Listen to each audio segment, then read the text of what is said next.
दोस्तों, आप तमाम लोग जानते हैं कि बिहार में विधानसभा का चुनाव नवंबर में होना है और इसको लेकर के तमाम राजनीतिक दल तैयारी कर रही है। ऐसे में खबर यह है कि ऑल इंडिया मजलिस इत्तेहादुल मुस्लिमीन ने राष्ट्रीय जनता दल और कांग्रेस पार्टी और यूं कहें कि इंडिया महागठबंधन के बाद गठबंधन के ऑफर को ठुकराने के बाद यह फैसला लिया है कि वह बिहार में अब 100 सीटों पर चुनाव लड़ेगी। जी हाँ, 100 सीट पर चुनाव लड़ेगी।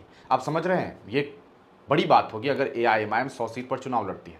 हालांकि आपको बता दें, मजलिस इत्तेहादुल मुस्लिमीन ने सामने वाले पार्टी से सिर्फ छः सीट मांगा। कहा कि मुझे 6 सीट दे दीजिए, गठबंधन में शामिल कर लीजिए, हमें न मंत्रालय चाहिए, न हमें चीफ मिनिस्टर, न डिप्टी चीफ मिनिस्टर का पद चाहिए।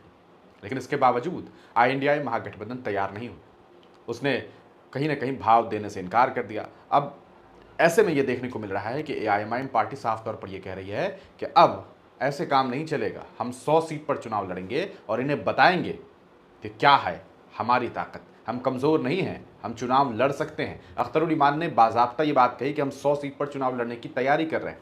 यहाँ अभी बिहार में वारिस पठान साहब आए हुए थे, उन्होंने तो साफ तौर पे कहा कि 4 के बदले 24 नहीं 40 लेकर के आएंगे। ये वही 4 हैं जो 2020 में जीते थे और भाग गए राष्ट्रीय जनता दल में।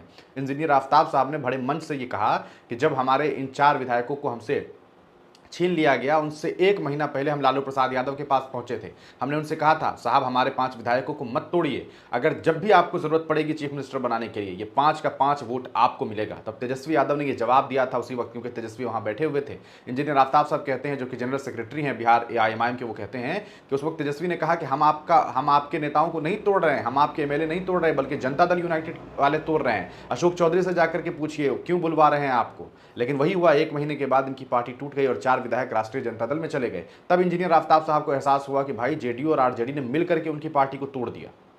अब जब वो गठबंधन चाहते हैं, हालांकि आप जानते हैं ओवैसी साहब काफी गुस्से में थे, वो 4 के टूटने पर बार बार कहते थे कि 4 के बदले 24 लेकर के आएंगे। लेकिन इस बार वो फिर तैयार हो गए कि नहीं, चलो गठबंधन कर लेते हैं, भारतीय जनता पार्टी न जीत जाए, वोट न बटे, इसकी वजह से।